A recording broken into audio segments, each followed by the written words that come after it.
Magandang umaga po sa ating lahat mga kaprobinsya. So ngayon mga kaprobinsya, tayo po ay mag-spray ng demolition na pangdamo.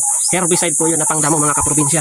Ito po yung kagandahan kapag yung ating area na umpisa na nating makliring, matanggal yung mga malalaking puno, mga malalaking kahoy. Madali na lang yun mga kaprobinsya. Spray na lang tayo. Kasi noon, asarol, mano-mano. So yung trabaho natin mabagal kapag ganun mga kaprobinsya. Kaya ngayon, napag-aralan ko na, nagtanong-tanong ako, na maganda naman po gamitin yung herbicide kasi yung lupa bumubuhaghag. Tsaka kung sa trabaho mga kaprobinsya, mas mabilis yung demolition. So update ko kayo ngayon dito sa ating mga alagang pabo, na patuloy yung pagdami ng ating mga alagang pabo dito. Dahil napakarami nating sisiw. Mga kaprobinsya, yung ating mga alagang pabo sa ngayon, napakarami mga kaprobinsya. Ayan, ayan, halo-halo. Meron na tayong bingala, ayun o. Ayun mga kaprobinsya, malaki na. So ito, nasa 19 to, 19 pabo. Tapos may manok na sisiw. Ang bilis nilang maubos mga kaprobinsya. Isang lagay ko, puno yan. Tapos ngayon, konti na lang.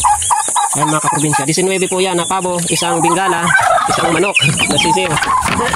Tapos yung dito naman mga kaprobinsya, mayroon tayong napisang siyam. Pito lang pala, pito. O tama, pito. Ayan, bagong pabo. At may naglililim naman po mga kaprobinsya na dalawang pabo at may nangingitlog pang isa. Bali magtatatlo na naman yung maglililim na pabo natin. So pag yun ay napisaan ng pito-pito o 10-10, di 30 agad. Kung pito-pito is 21 heads na naman. Ito may sisiw, ayan mga kaprobinsya, may sisiw na naman na manok.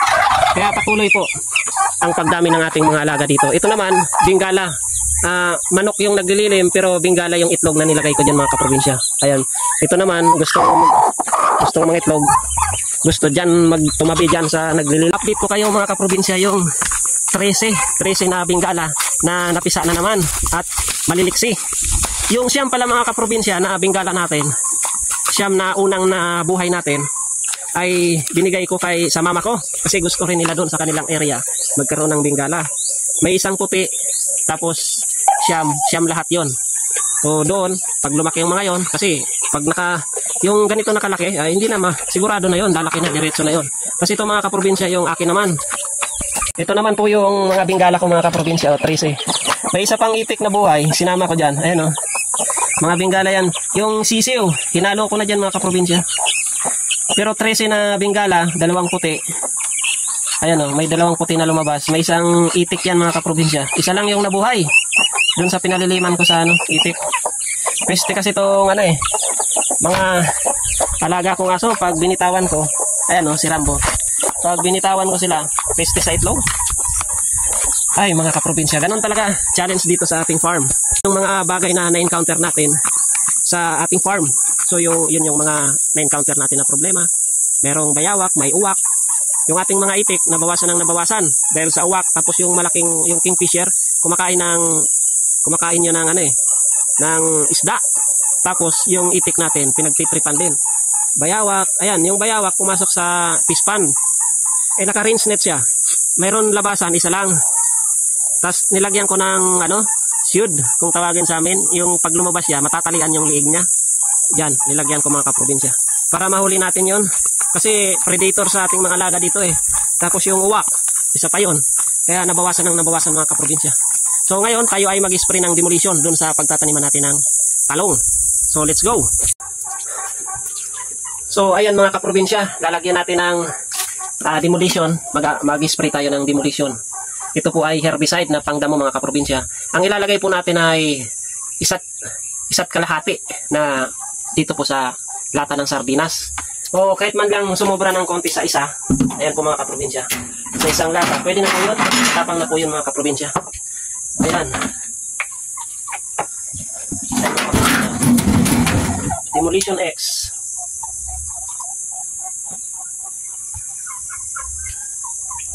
Ayan, isa. Tapos sumobra man lang sa isa, okay na yun mga kaprobinsya. Matapang naman po yung mga kaprobinsya. Demolition X. Ayan.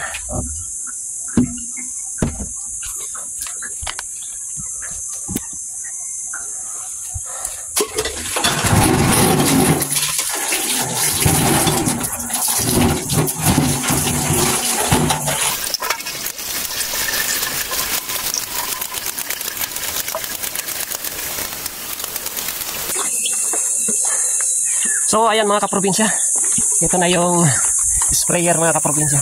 Pakyat tayo dun sa bundok dahil mag-spray tayo dun po sa kabilang area. So ito po yung forma ng lupa dito sa ating area, medyo pakyat. Ayan. Ayan mga kaprobinsya. Tsaga-tsaga lang, ganun talaga ang buhay dito sa probinsya.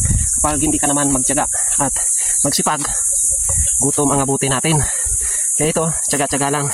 Kapag naman tayo ay nakapagtanim na, diretso naman po yung talong. Matagal naman po yung buhay ng talong. Kasi itong dinadaanan natin, lalagyan natin to ng mga namumulaklak. Ayan ang mga Palawan cherry blossoms mga kaprobinsya. Ito, isang street na to, Palawan cherry.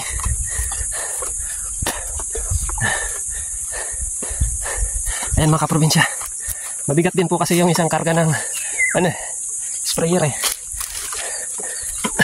Tapos ito, tumubo naman. Tatabasin natin yan mga kaprobinsya. Ubusin natin yan. Lilinisin natin ulit. Lilinisin natin ulit yan. Ayan.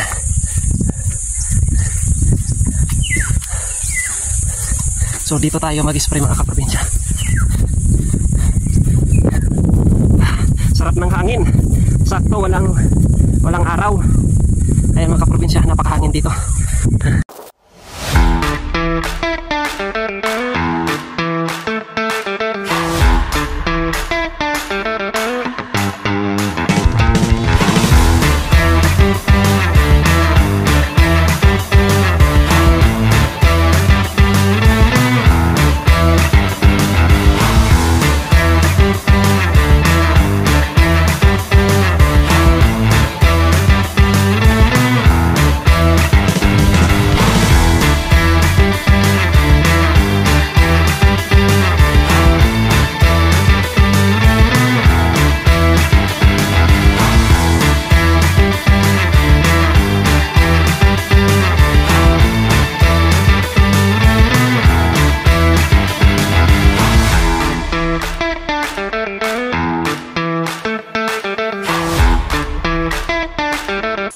Ayan mga kaprobinsya, hindi pa rin tayo tapos sa pag-spray ng demolition. Medyo umulan-ulan yung ating panahon ngayon, ay pabago-bago. Magandang bagay din naman yun kasi ayan mga kaprobinsya, ang dami nating tanim na kalabasa. Ayan, pababa.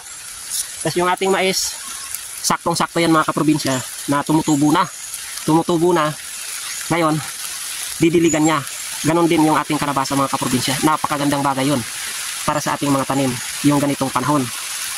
Na lang, nag-spray tayo ng demolition, inabutan naman tayo ng ulan. So, mababal daw yung ating in-spray. Pero, pag dumikit naman yun mga kaprobinsya, mga 2 oras. Ganyan, 1 oras, 2 oras, patay din yung damo eh. Pero hindi naman yan lalakas mga kaprobinsya. Parang may tumapat lang dito sa ating area na ulap.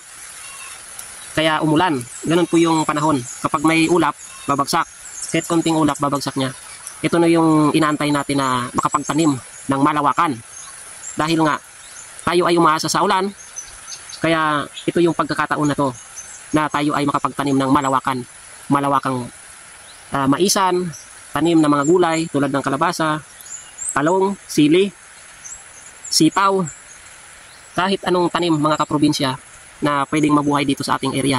Magtatanim tayo ng nyog at yung tanyos, yun mga kaprobinsya, yung mga itatanim natin. At yung mga gusto nating itanim dito na namumulaklak dito sa tuktok ng bundok na gusto natin na ikalat dito sa ating area ngayong pag-ulan, yung perfect timing na tayo ay magtanim.